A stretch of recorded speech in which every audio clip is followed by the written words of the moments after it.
Simple স্টাডির আরও একটি ক্লাসে তোমাদের সবাইকে স্বাগত। আমরা আলোচনা করছি ক্লাস 11-এর সেকেন্ড সেমিস্টারের ইতিহাস নিয়ে। এর আগে আমাদের 3টি ক্লাস হয়ে গেছে, যেখানে আমরা রাষ্ট্র, কৌটিল্য এবং কৌটিল্য বর্ণিত অর্থশাস্ত্র, এছাড়াও জিয়াউদ্দিন বার্নি সম্বন্ধে বিশদে আলোচনা করেছি, যার লিঙ্ক তোমরা ডেসক্রিপশন বক্সে পেয়ে যাবে। তো আজ আমরা আলোচনা করব কিছু গ্রিক রাষ্ট্রচিন্তাবিদ বা দার্শনিকদের নিয়ে, যার মধ্যে আমরা শুরুতেই আলোচনা করব সক্রেটিস সম্বন্ধে। সক্রেটিস, যার জন্ম হয়েছিল 469 খ্রিস্টপূর্বাব্দে, যার পিতা ছিলেন সাফ্রোনিসকাস, যার জীবিকা ছিল একজন প্রস্তর স্থপতি বা তিনি মূর্তিকারক ছিলেন। সক্রেটিসের মাতা ছিলেন ফেনারিতে, যিনি একজন ধাত্রীর কাজ করতেন। সক্রেটিসও তার ছাত্র জীবনে আর 5টা গ্রিক যুবকের মতন তিনি ভাষাতত্ত্ব, সঙ্গীতজ্ঞ, ব্যাকরণ, গণিত এই সমস্ত কিছু নিয়ে তিনি জ্ঞান অর্জন করেছিলেন। পরবর্তীতে তিনি তার জীবিকা হিসাবে তার পিতার যে জীবিকা ছিল অর্থাৎ প্রস্তর স্থপতি, তিনি সেটাকেই বেছে নেন। তারপর তিনি এথেন্সের সেনাবাহিনীতে যোগদান করেন। এখান থেকে এথেন্সের সেনাবাহিনীর মধ্যে তার যে রাষ্ট্রচিন্তন বা তার যে রাষ্ট্র নিয়ে চিন্তা ভাবনা, সেটা কিন্তু বেশ প্রভাব বিস্তার করতে থাকে, বেশ পপুলার হয়ে ওঠে তিনি এথেন্সের সেনাবাহিনীর কাছে।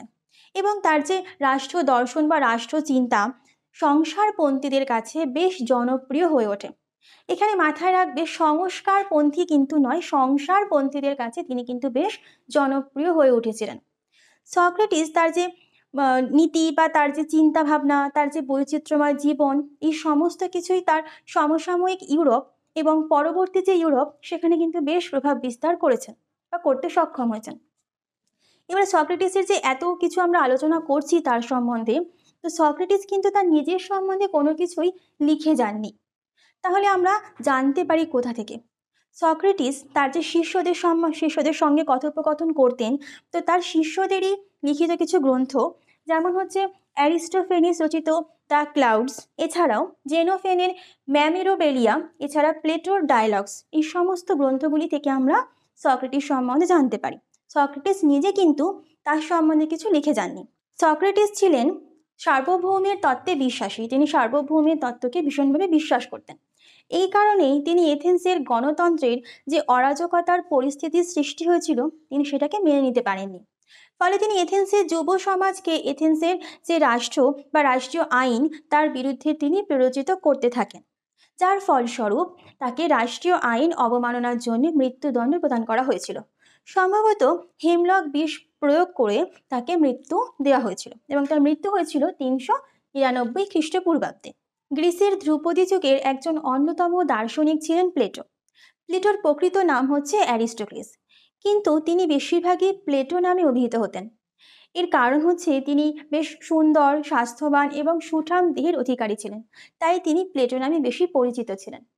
প্লেটোর জন্ম সাল সম্বন্ধে ঐতিহাসিকরা সঠিকভাবে কিছু বলতে না পারলেও তারা অনুমান করেন যে প্লেটোর জন্ম হয়েছিল 427 বা 428 খ্রিস্টপূর্বাব্দে। প্লেটোর পিতা ছিলেন অ্যারিস্টন এবং মাতা ছিলেন পেরিকটিয়ন।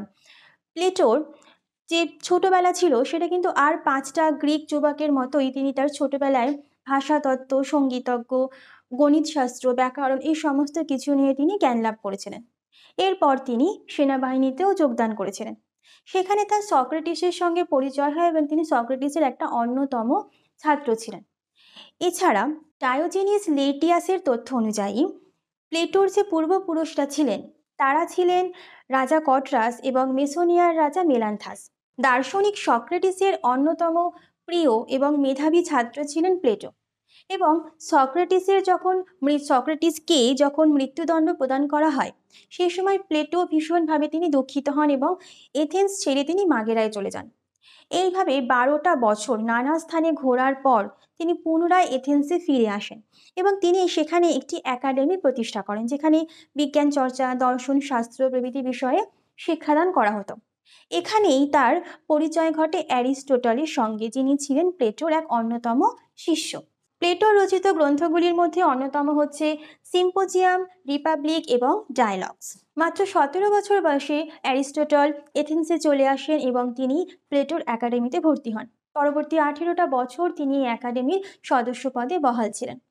পরে প্লেটোর মৃত্যু হলে তিনি এথেন্স পরিত্যাগ করেন। ওই সময় ম্যাসিডনের রাজা দ্বিতীয় ফিলিপ তিনি স্তাগিরাস শহরটিকে পুরোপুরি ধ্বংস করে দেন।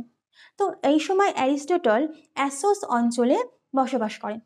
পরবর্তীতে তিনি স্বৈরাচারী শাসক হার্মিয়াস এর ভ্রাতুষ্পুত্রী পিথিয়াসকে তিনি বিবাহ করেন এবং এরও পরে তিনি পুনরায় এথেন্সে ফিরে আসেন এবং সেখানে তিনি প্লেটোর আদর্শে একটি নিজস্ব বিদ্যালয় স্থাপন করেন, যার নাম রাখেন লাইসিয়াম, বা কোথাও কোথাও এই বিদ্যালয়টি পেরিপ্যাটেটিক নামেও পরিচিত রয়েছে। তারপর 323 খ্রিস্টাব্দে ম্যাসিডনের রাজা আলেকজান্ডারের মৃত্যু হলে তাকে আবার এথেন্স ছাড়তে হয়। অবশেষে 322 খ্রিস্টপূর্বাব্দে ক্যালসিস নামক একটি দ্বীপে অ্যারিস্টটলের মৃত্যু হয়। আজকের ক্লাসটি আমাদের এখানেই শেষ হচ্ছে। আজকের ক্লাসটি কেমন লাগলো অবশ্যই কমেন্ট সেকশনে জানিও এবং পরবর্তী ক্লাস পেতে অবশ্যই আমাদের সাথে থেকো।